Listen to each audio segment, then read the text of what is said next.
The crystal spires of Valania Prime caught the light of 3 suns, sending rainbow patterns across the peaceful city below. For millions of years, the Valani had lived in harmony on their beautiful world. They were tall, graceful beings made of living crystal, their bodies shimmering with soft blue and green light. They had never known war, never felt hatred, and never faced true danger. But now, death was coming for them all. Ambassador Keithvar stood in the highest tower of the capital city, his crystalline form reflecting the urgent red warnings flashing on the screens around him. His people had discovered something terrible.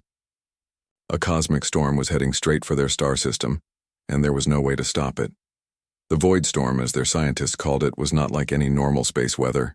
It ate reality itself. Wherever it passed, stars simply stopped existing. Planets vanished as if they had never been there at all. Entire civilizations disappeared without a trace, leaving only empty space where worlds once lived. Keithvar's chief scientist, Melthani, approached with more bad news. Her crystal body flickered with nervous energy as she spoke. "The storm will reach us in 6 months, maybe less. We have run the calculations 1,000 times. There is no error. How many of our people can we save with our own ships?" Keithvar asked, though he already feared the answer. "Perhaps 50,000. Maybe 100,000 if we push our vessels beyond safe limits. But we have over 2 billion citizens across all our worlds." Keithvar closed his eyes and felt the weight of his entire civilization pressing down on him. The Valani had built wonders that other races could barely understand. Their healing technology could bring the dead back to life. Their computers could solve problems that would take other species centuries to figure out.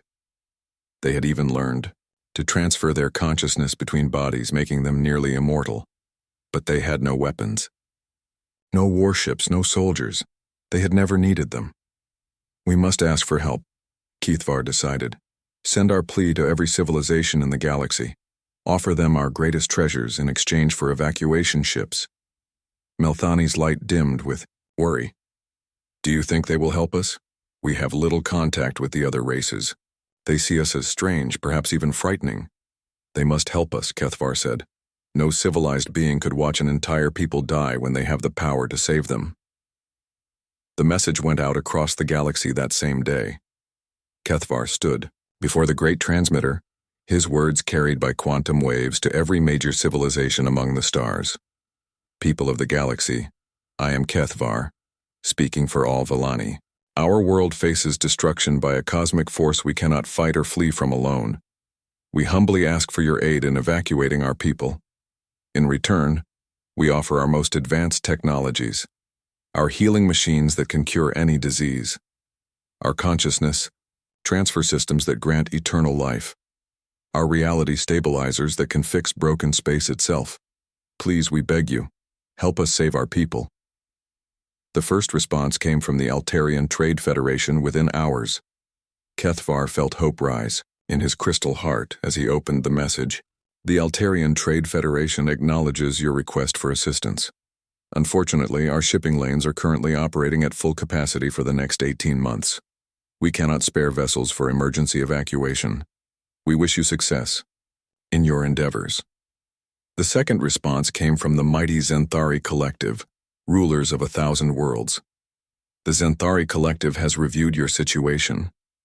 While we sympathize with your plight, the resources required for such a massive evacuation would cripple our economy. We must decline your request. Perhaps you should consider moving your population to underground shelters." One by one, the replies poured in. The hegemony of Solus called the mission too dangerous. The Democratic Worlds Alliance said they lacked the proper ships. The Crystal Empire claimed their vessels were not compatible with Valani lifeforms. The Binary Republic simply ignored the message completely. Each rejection hit Keithvar like a physical blow. These were civilizations with thousands of ships, some with fleets that could blockade entire star systems. Any one of them had the power to save his people, but none would risk their comfort or profit to do so. Days turned to weeks, and still the answers came back negative. Some races offered to buy Valani technology after the evacuation failed. Others suggested the Villani should have prepared better for cosmic disasters. A few sent polite wishes for good luck and nothing more. Kethvar began to lose hope. He stood in his tower each night, watching the stars and wondering if his people were truly alone in an uncaring universe. The void storm grew closer each day, and their own small fleet could save so few. Then 5 weeks after sending their first message, something unexpected happened. A new signal reached Villania Prime. It was not from any of the great galactic powers. The transmission came from a small blue planet on the very edge of known space. The message was short and came through a communication system the Villani had never seen before. "This is Captain Jake Morrison of the Terran Defense Fleet, responding to your call for help. We have received your message about the incoming void storm. We are preparing ships for immediate departure to your location. Hang in there. Help is on the way." Kethvar stared at the message in confusion. He had never heard of Terrans or Earth or any of the names mentioned in the transmission. Melthani quickly searched their databases for any information about these mysterious beings. "I found something," she said, her voice filled with concern. "These Terrans, they are also called humans. Their world is listed in our surveys as a death world." "A death world?" Kethvar asked. "What does that mean?" "It means their planet is incredibly dangerous. Extreme weather, aggressive life forms, natural disasters happening all the time. Most civilized races avoid such places.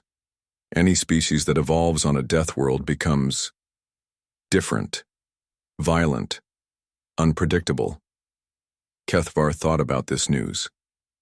The only beings willing to help them were from a world so dangerous that other races feared to visit it. What kind of creatures had they just invited into their space? "Sir," Melthani continued reading from her files, "there is more. The humans have only been in space for a few hundred years. They are considered a primitive species by galactic standards. Most races barely acknowledge their existence. But they are coming to help us," Kethvar said quietly. When all the great civilizations of the galaxy turned away, these unknown Deathworlders said yes. Over the following days, more messages arrived from Earth. Ships were being prepared. Crews were volunteering for the dangerous mission. Supplies were being gathered. The humans seemed to be treating the rescue of the Villani as the most important thing in their universe. Kethvar found himself both grateful and terrified. What would these death world creatures want in return? Would they even be able to help, or would they simply die trying? And why would a species that barely knew the Villani existed risk everything to save them? As he stood in his tower that night, watching the stars that no longer seemed so cold and distant, Kethvar made a decision. Whatever these humans were, whatever they wanted, they were his people's only hope. The void storm was coming, and only the Deathworlders had answered their call. Somewhere in the darkness between the stars, ships were moving toward Villania Prime. Ships filled with creatures that the galaxy called dangerous and primitive. But they were coming to help, and that made them the most beautiful sight in Kethvar's long life. Soon, he would learn what it truly meant to be saved by Deathworlders. Captain Jake Morrison stood on the bridge of the TDF Resilience, watching Earth grow smaller in the view screen behind them. The massive ship shuddered as its engines pushed them toward the stars, carrying thousands of volunteers on what many called a suicide mission. Jake did not care what they called it. Somewhere in the galaxy, nearly 3 billion people were going to die unless someone helped them. The Resilience had been a colony transport ship just 3 weeks ago. Now it was packed with rescue equipment, temporary shelters, and enough supplies to keep alien refugees alive for months. Chief Engineer Lisa Barnes had worked day and night to modify the ship's systems for beings they knew almost nothing about. "Captain," said Navigation Officer Carlos Rivera, looking up from his console, "we have confirmed departure signals from all 847 ships in the fleet. Everyone is ready." Jake nodded and activated the fleet communication system. On screens throughout the ship, he could see the faces of other captains, crew members, and volunteers. Some were military personnel like himself. Others were civilian pilots, merchant marines, and even retired grandparents who had insisted on joining the mission. "This is Captain Morrison to all ships," he said into the microphone. "We are about to attempt something that no one in galactic history has ever tried. We are going to save an entire civilization from extinction. The experts say it cannot be done. The other races say we are fools for trying. They might be right, but we are going anyway." He paused, looking at the determined faces on his screen. "Each of you volunteered for this mission knowing you might not come home. You left your families, your jobs, your comfortable lives because strangers on the other side of the galaxy asked for help. That makes you the best of humanity. That makes me proud to serve with you." Dr. Paul Harris, Earth's top expert on alien life forms, appeared on Jake's personal screen. The scientist looked tired but excited. "Captain, I have been studying everything we can find about the Villani. They are unlike any species we have ever encountered. Their bodies are made of living crystal, and they think in ways that might be completely alien to us. Will we be able to help them?" Jake asked. "I honestly do not know, but we have to try. The other galactic races have given up on them. If we fail, the Villani will cease to exist in 6 months. An entire civilization, millions of years of culture, and knowledge gone forever." Across the fleet, other ships were preparing for the long journey ahead. Captain Sam Walker commanded the TDF Liberty, a heavy transport vessel that had been converted from a mining ship. His crew included former soldiers, construction workers, and engineers who had all volunteered when they heard about the mission. "My grandmother always told me that you help people when they need it," Walker told his crew as they settled in for the journey. "Does not matter if they are strangers. Does not matter if it is dangerous. You help because it is right." Captain Maria Santos had perhaps the strangest ship in the fleet. The New Hope had been a luxury cruise liner before the emergency conversion. Now its ballrooms and restaurants were filled with rescue pods and medical equipment. Santos, a former merchant marine captain, had volunteered along with most of her original crew. "I spent 20 years carrying rich tourists around the solar system," she told her navigator, Lieutenant Amy Chen. "This is the first time my ship will actually matter." On Earth, Admiral Kate Sullivan watched the fleet depart from her command center. She had fought to get approval for the mission, arguing with politicians and military leaders who called it a waste of resources. Many had wanted to send just a few ships to make a token effort. Sullivan had insisted that they send everything they could spare. "Sir," said her aide, "the Xanthari Collective is requesting information about our mission parameters. They want to know how we plan to navigate the void storm." Sullivan smiled grimly. "Tell them we will figure it out when we get there. That seems to be the human way." The truth was, nobody knew how they would accomplish the rescue. The void storm was a phenomenon that even the most advanced races in the galaxy feared. It destroyed reality itself, making space travel impossible and driving most species insane with terror. Ships that got too close simply stopped existing. But humans had survived ice ages, volcanic winters, asteroid impacts, and their own attempts to destroy themselves. They had learned to adapt to anything their dangerous world threw at them. Now they would find out if those skills worked in space. As the fleet traveled toward Villani space, news of their mission spread through the galaxy. The reaction was mixed, at best. The Altarian Trade Federation sent official warnings about the dangers of the void storm. Their message included detailed scans showing how previous rescue attempts had ended in complete disaster. "The humans should reconsider this foolish course of action," their ambassador stated. "They will only add their own deaths to the tragedy." The Xanthari Collective was even more direct in their criticism. "These primitive Deathworlders clearly do not understand the forces they are dealing with," said their high commander in a public broadcast. "The void storm has consumed entire star systems. What makes them think their tiny fleet can succeed where our mighty armadas would fail?" Some races were more supportive. The peaceful Andromedans sent messages of encouragement, though they had no ships to spare. The Democratic Worlds Alliance offered to provide supplies at the halfway point, though they still refused to commit ships to the actual rescue. On the bridge of the Resilience, Jake received reports from throughout the fleet. The modified life support systems were working, but barely. The reality anchor technology Dr. Harris had developed was untested. Half their navigation equipment was giving strange readings as they approached the edge of known space. "Captain, Chief Engineer Lisa Barnes called from her station. I am getting some weird energy signatures from the modified cargo holds. The equipment we brought for the Villani is acting up. Acting up how? It is like the machinery is trying to exist in more than 3 dimensions at once. The crystal storage units keep flickering in and out of phase. Dr. Harris hurried over to examine Barnes's readings. This might actually be good news. The Villani. Technology operates on quantum principles we do not fully understand. If our equipment is reacting to their tech, it means we are getting closer to their space. 3 weeks into the journey, the fleet encountered its first real test. Long range. Sensors detected massive space distortions ahead. The edge of the void storm was closer than they had expected, and it was growing. All ships, this is Morrison, Jake announced to the fleet. We are approaching the storm boundary earlier than planned. All vessels switch to modified shields and prepare for reality disturbances. Throughout the fleet, crews activated the experimental equipment Dr. Harris had designed. The reality anchors were based on a simple theory. Human brains evolved on a chaotic death world might be naturally resistant to cosmic madness. It was a desperate guess, but it was all they had. The first ship to encounter the storm boundary was the scout vessel Defiant, commanded by Captain Ellen Foster. Her crew watched in amazement and terror as space itself began to twist around them. Stars appeared and disappeared. Distance became meaningless. Up and down switched places randomly.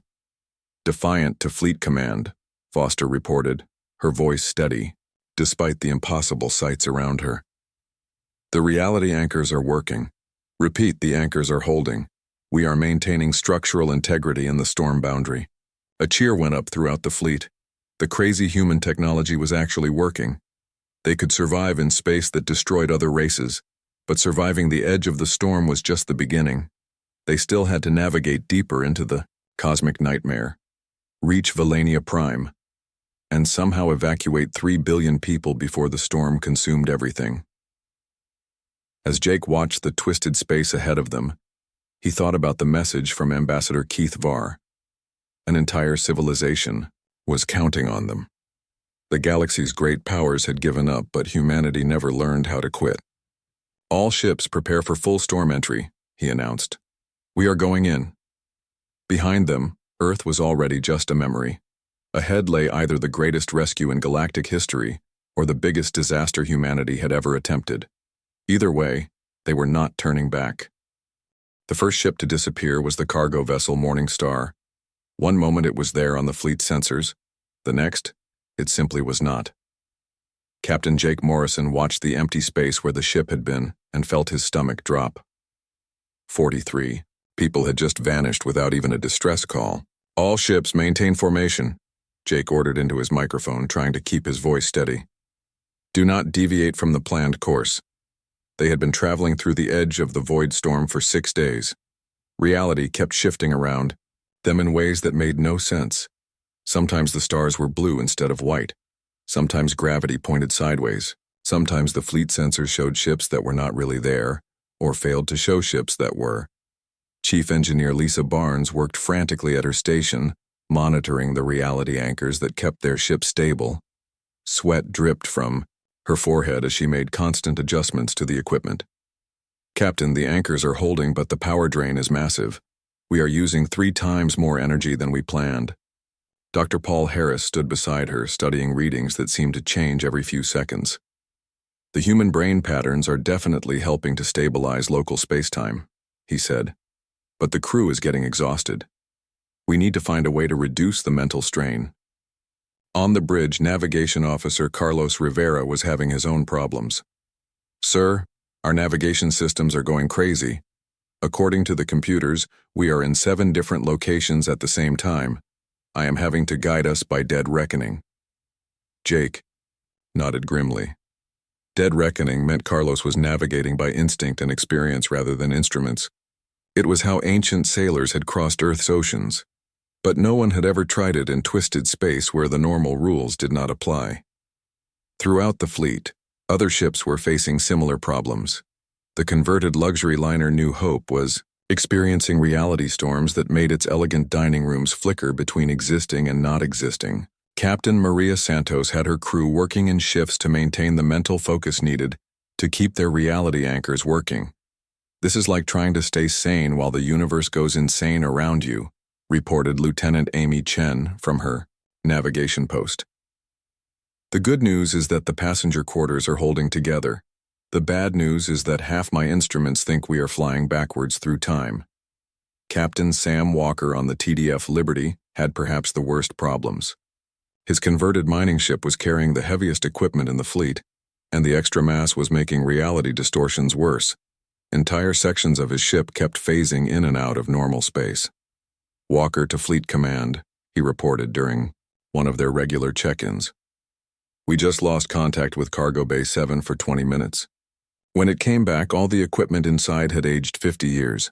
The metal was rusted and the electronics were dead. Dr. Harris heard this report and immediately understood what was happening. The storm is not just affecting space, he told Jake. It is affecting time itself. Some areas are moving faster or slower than others. Jake felt a chill run down his spine. If they made one wrong turn, they could end up trapped in a time loop or aged to death in seconds. How do we avoid the time distortions? We learn to recognize them, Harris said, and we trust our instincts more than our instruments. It was a terrifying answer, but it was the only one they had. Meanwhile, on Valania Prime, Ambassador Kethvar was watching the storm's approach with growing fear. The outer edge of their star system was already being consumed. The mining stations on the system's edge had simply stopped responding to communications. When the Valani sent probes to investigate, they found empty space where bustling facilities had been just days before. The humans have been in the storm for over a week, reported Melthani, checking the latest long-range sensor readings. We are still detecting their fleet, but the signals are distorted. We cannot tell how many ships they have lost. Kethvar stood in his crystal tower, watching the sky grow darker as reality itself began to break down around them. Do you think they will make it? I do not know, Melthani answered honestly. No one has ever survived this deep in a void storm for this long. Either the humans are incredibly lucky, or they possess some quality that other races lack. What the Valani did not understand was that humans had evolved to survive impossible situations. Every human alive was descended from ancestors who had lived through ice ages, volcanic winters, plagues, and natural disasters that would have wiped out most species. They had learned to adapt, to keep going when everything seemed hopeless, and to find solutions when there should not be any. On the scout ship Defiant, Captain Ellen Foster was proving this point. Her ship had been chosen to lead the way through the worst parts of the storm because it was small and fast. For 3 days, Foster and her crew had been mapping safe passages through space that changed its rules every few minutes. Captain, called her pilot, Lieutenant Nick Torres, I am picking up some kind of structure ahead. It does not match anything in our databases. Foster looked at her sensors and saw something that made her blood run cold. Floating in the twisted space ahead was the wreckage of a massive ship, but it was not like any vessel she had ever seen. The metal was strange, and parts of it seemed to exist in more dimensions than should be possible. That is not one of ours, she said quietly. And it is not Valani either. Dr. Harris, monitoring from the Resilience, studied the readings from Foster's ship. It appears to be the remains of a Zenthari battlecruiser. Based on the decay patterns, it has been trapped in the storm for several months. The implications were terrifying. If a ship from one of the galaxy's most advanced military forces could not survive the storm, what hope did the human fleet have? But instead of turning back, Captain Foster made a decision that would have seemed insane to any other species. Defiant to Fleet Command. We are going to investigate the wreckage. There might be survivors, and we can learn from what happened. To them. Foster, that is too dangerous, Jake replied immediately. Sir, with respect, this entire mission is too dangerous. But we are doing it anyway. If there are people alive in that wreck, we cannot just leave them. It was a perfectly human response. Even facing cosmic horror beyond imagination, they still could not abandon the possibility of saving lives. Foster took her ship closer to the Zenthari wreckage, fighting reality distortions that tried to tear the Defiant apart. Her crew worked with desperate efficiency, scanning for life signs while trying not to think about what had happened to the alien vessel. "I am detecting faint energy signatures," reported Torres. "There might be survivors in the central section." Against all logic and safety protocols, Foster docked with the wreckage. Her team found 3 Xanthari officers alive in an emergency shelter, half mad from months trapped in the storm. The aliens were amazed to see humans whom they had considered primitive and incapable of surviving in space. "How are you here?" gasped the Xanthari commander in broken English. "The storm destroys all ships. We have the best technology in the galaxy, and we could not escape." Foster looked at the alien officer with sympathy. "We do not have the best technology, but we are too stubborn to give up." The rescue of the Xanthari survivors sent a message through the fleet. If they could save lives even here, in the heart of cosmic destruction, then maybe they really could save the Villani. But they were still 2 months away from Villania Prime, and the storm was getting worse. Ships were disappearing more frequently. Reality distortions were becoming stronger. The mental strain on the crews was pushing people to their breaking point. Jake stood on his bridge watching space twist around them like a living thing, and made a promise to himself. They had come too far to quit now. Somewhere ahead, 3 billion people were waiting for rescue, and humanity had never learned how to abandon people in need. The galaxy called them Deathworlders because they came from a dangerous planet. Now they would show the universe what that really meant. The first human ship to reach Villania Prime was the scout vessel Defiant. Captain Ellen Foster stared at the beautiful crystal world through her view screen, hardly believing they had made it. After 3 months of traveling through impossible space where reality changed every few minutes, seeing a normal planet felt like a miracle. "Defiant to Villani Control," Foster transmitted. "This is Captain Foster of the Terran Defense Fleet. We are here to help." The response came immediately, filled with relief and amazement. "Captain Foster, this is Ambassador Keith Varr. We had almost given up hope. Are more of your ships coming?" "Yes, sir. We brought 847 ships. We are here to take all of your people to safety." There was a long silence from the planet below. When Kethvar finally spoke again, his voice was shaking. "All of us? You came to save all of us?" Foster smiled, even though the alien could not see her. "That was always the plan, sir. Nobody gets left behind." Over the next 6 hours, the rest of the human fleet arrived in orbit around Villania Prime. The ships were battered and scarred from their journey through the void storm. They had lost 28 vessels and over 1,000 people during the trip, but the survivors were determined to make their sacrifice count. Captain Jake Morrison stood on the bridge of the Resilience, looking down at the crystal cities of the Villani homeworld. The planet was beautiful beyond anything he had ever seen, with spires that caught the light of 3 suns and sent rainbows dancing across the landscape.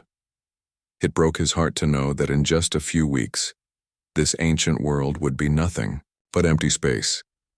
"Captain," reported Chief Engineer Lisa Barnes, "the Villani are sending us technical specifications for their life support needs. Dr. Harris is analyzing them now." Dr. Paul Harris appeared on Jake's screen, looking both excited and worried. "Captain, we have a problem. The Villani are not biological life forms like us. They are made of living crystal, and they need very specific energy fields to survive. Our ships are not designed for this." "Can we modify our systems?" Jake asked. "We will have to, but it will take time we do not have, and we will need to work with Villani scientists to get it right." The evacuation began immediately. Human engineers worked alongside Villani scientists to modify the life support systems on every ship in the fleet. It was a desperate race against time, with both species learning about each other as they worked. Chief Engineer Barnes found herself working with a Villani scientist named Vel Koran. The crystal being was taller than any human, his body shimmering, with soft green light as he explained how his people's physiology worked. "We do not breathe air like you do," Vel Koran explained in his musical voice. "We absorb energy directly from quantum fields. If those fields are disrupted, we begin to fade away." Barnes wiped sweat from her forehead as she recalibrated the ship's power systems. So we need to create artificial quantum fields in our cargo holds? Yes, but they must be perfectly stable. Even small fluctuations can be harmful to us. It seemed impossible, but Barnes had spent her entire career making impossible things work. She had kept mining equipment running in asteroid fields, repaired colony ships in deep space, and now she was learning alien science on the fly. We will figure it out, she told the worried Villani scientist. We always do. Meanwhile, Captain Maria Santos was converting the New Hope into a massive refugee transport. Her luxury cruise ship had originally been designed to carry 2,000 passengers in comfort. Now she was preparing to house 50,000 Villani refugees in specially modified cargo holds. The dining rooms are being converted into energy field generators, reported her chief engineer, Lieutenant Tony Rodriguez. The ballrooms will house the temporary habitats.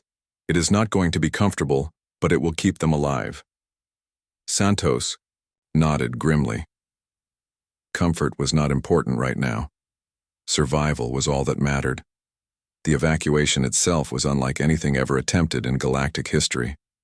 The humans established massive space elevators using their ships as anchor points, creating continuous streams of transport shuttles moving between the planet and the fleet. Thousands of Villani citizens were lifted to safety every hour, but there were still over 2 billion people on the planet.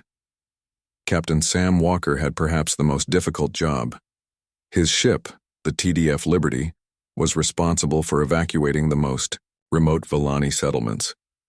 These communities were scattered across the planet's polar regions and needed special transport to reach the main evacuation sites. The ice settlements are the hardest to reach, Walker reported during a fleet meeting. The Villani there have never left their homes before. Some of them are afraid to come with us. Ambassador Kethvar, who was coordinating the evacuation from EI orbit, felt his crystal heart break. They do not understand. They think their cities will protect them from the storm. We will convince them, Walker promised. We did not come this far to leave anyone behind, but not everything went according to plan. On the 4th day of the evacuation, disaster struck. The transport ship Unity suffered a catastrophic failure when its modified life support systems overloaded. The ship was carrying 8,000 Villani refugees when its main power core began to fail. Captain Ellen Foster, now commanding the Unity after being reassigned from the Defiant, faced an impossible choice. The ship was breaking apart around them, but the Villani refugees could not survive in the escape pods designed for humans. All human crew, listen to me, Foster announced over the ship's communication system. We are going to keep this ship together long enough to transfer our passengers to the rescue vessels. I need every person to manually maintain the quantum field generators.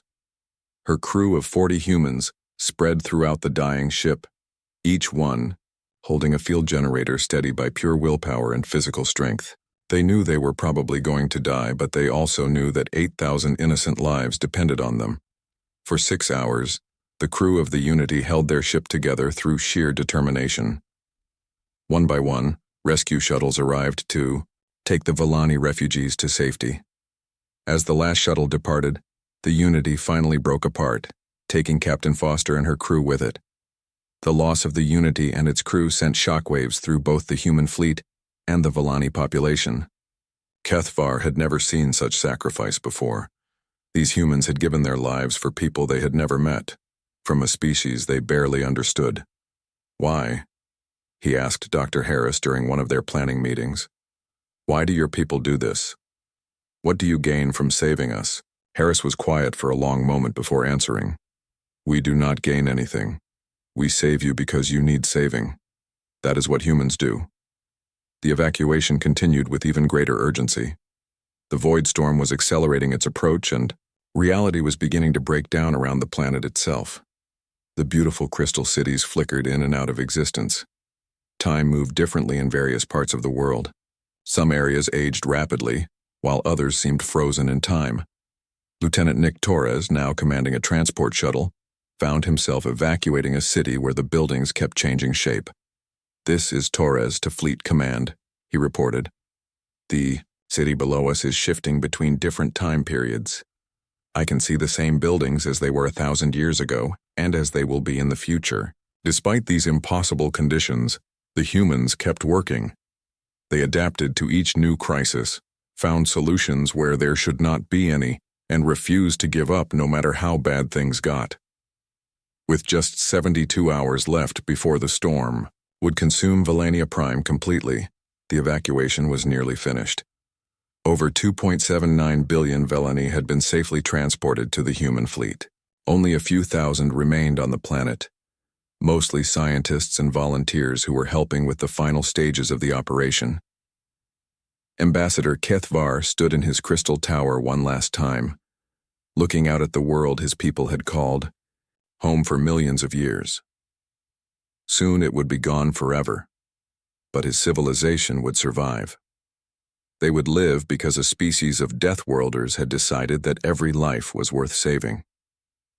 The final phase of the evacuation was about to begin, and Kethvar knew he was witnessing something that would be remembered for as long as intelligent life existed in the galaxy. The last transport shuttle lifted off from Valania Prime, just as the planet began to tear itself apart. Captain Jake Morrison watched from the bridge of the Resilience as the beautiful crystal cities started to phase in and out of reality. Sometimes, the buildings looked new and gleaming. Sometimes they appeared ancient and crumbling. Sometimes they were not there at all. "All ships prepare for immediate departure," Jake announced to the fleet. "The storm is accelerating faster than we expected." Ambassador Kethvar stood beside Jake on the human bridge, his crystal form flickering with sadness as he watched his homeworld die. "My people have lived on that planet for over 3 million years," he said quietly. "Every crystal spire, every energy garden, every quantum library holds our memories." Dr. Paul Harris looked up from his instruments with excitement in his voice. "Ambassador, what if we could save more than just your people? What if we could preserve your culture itself?" Kethvar turned to the human scientist with confusion. "What do you mean?" "Our cities will be destroyed. Our history will be lost." "Not if we can quantum encode it," Harris explained. "Your people have consciousness transfer technology. We have discovered that human determination can stabilize quantum fields. Working together, we might be able to save the essence of your civilization." It was a desperate plan with almost no chance of success, but Kethvar had learned that humans specialized in making impossible things happen. "What do you need from us?" The next 6 hours became a frantic race between science and cosmic destruction. Valani scientists worked with human engineers to create quantum storage matrices that could hold not just data, but the actual cultural memory of an entire civilization. Chief Engineer Lisa Barnes pushed the Resilience's power systems beyond their safety limits to provide the energy needed for the process. "The quantum fields are holding," reported Lieutenant Carlos Rivera from his navigation station. "But the storm is getting closer. Reality distortions are starting to affect our own ships." Through the view screen they could see space itself beginning to crack like broken glass. Stars appeared and disappeared randomly. Time moved in circles, showing them the same events over and over again. The void storm was not just destroying matter and energy. It was unmaking the very concept of existence. Captain Maria Santos, commanding the refugee ship New Hope, reported critical problems.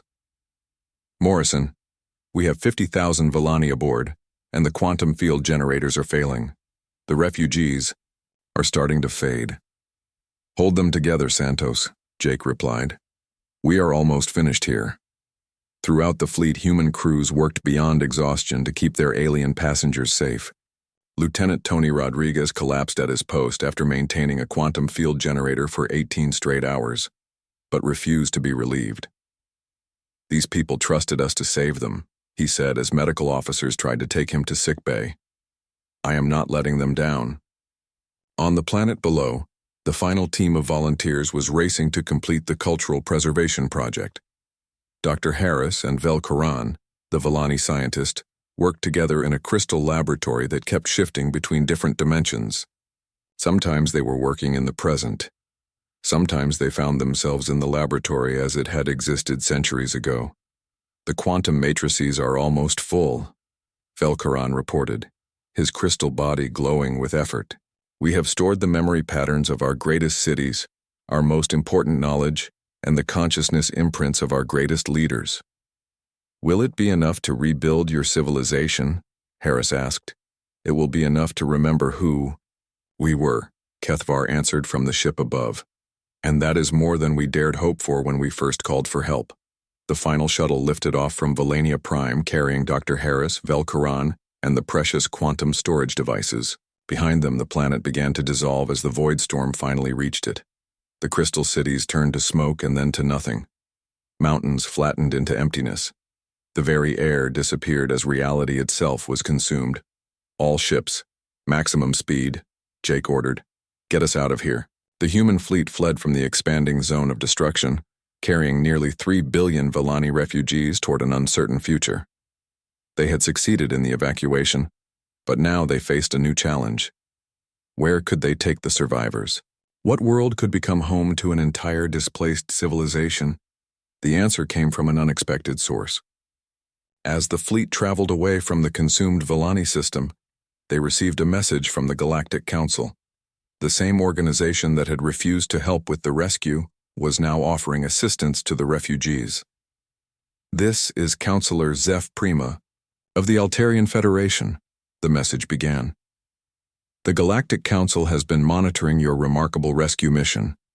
We are prepared to offer temporary housing for Valani refugees on several worlds throughout our territory. Captain Sam Walker, commanding the TDF Liberty, responded with barely controlled anger. Where were you 3 months ago when we asked for help? These people were dying, and you did nothing. But Ambassador Kethvar had a different response. Captain Walker, they are offering help now. That is what matters.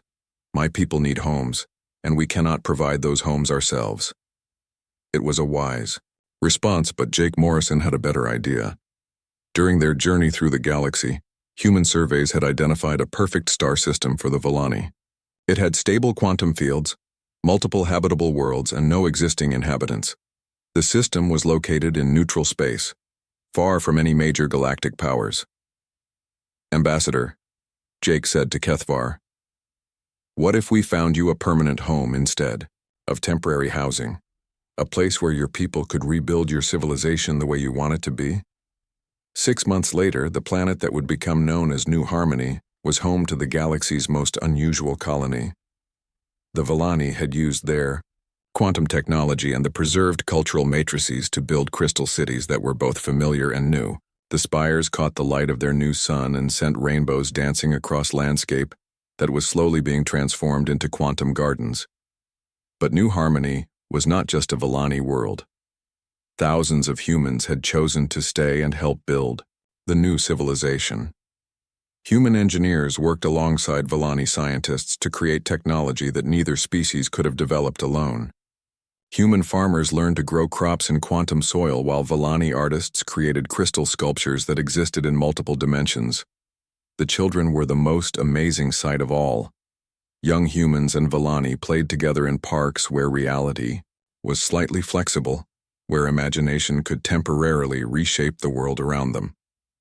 They were growing up as the first generation of a truly mixed civilization, learning to see the universe through both human and alien eyes.